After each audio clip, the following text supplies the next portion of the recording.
Hello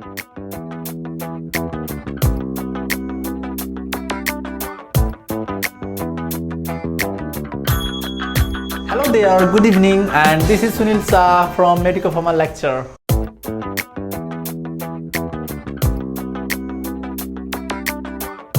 So the first basic concept which I am going to give you is electronegativity. What it is? It is electronegativity.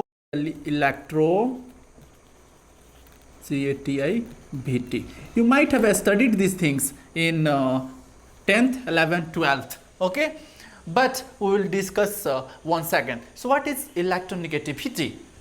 Okay, so electronegativity is the power, capacity or ability of an atom to pull the electron towards itself. Okay, so suppose this is an atom A which is going to make bond with atom B. Okay, now so there will be definitely a bonding electrons over here. So these electrons are called as what? Bonding electrons. Okay, let me write here bonding electrons, right?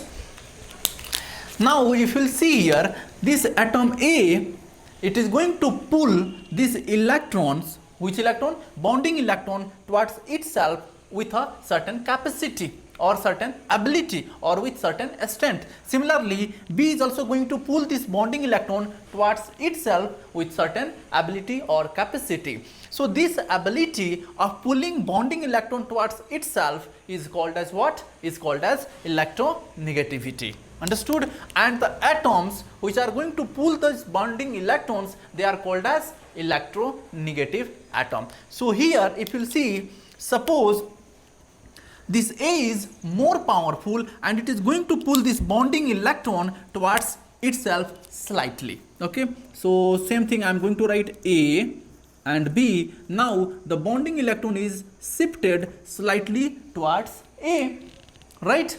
It means what? It means atom A is more electronegative than atom B. Understood? And atom B is less electronegative than atom A. So in our periodic table, there are certain atoms which are more electronegative and there are certain atoms which are less electronegative. Okay, so we will see the series of electronegative atoms. Okay, so the most strong atom is fluorine in terms of electronegativity. Then after this fluorine, there is oxygen. Okay, and then after this oxygen, there is nitrogen. After this nitrogen, there is sulfur, and after this sulfur, if you will see, there is halogens, that is chlorine, bromine, iodine, right? These three halogens. And after this, which one is there? Carbon. And if you will see, carbon is slightly more electronegative than hydrogen, not much. So sometimes we can consider the electronegative, whose electronegative, carbon and hydrogen electronegative, as same. Okay, that's why. So carbon electronegativity is slightly more than hydrogen or equal to hydrogen. So this is the electronegativity series of atoms. Okay. So hope you have understood this concept. Okay. So how you can define electronegativity? So electronegativity is the ability or capacity or power of an atom to pull the electron towards itself. Which electron? Bonding electron. Okay.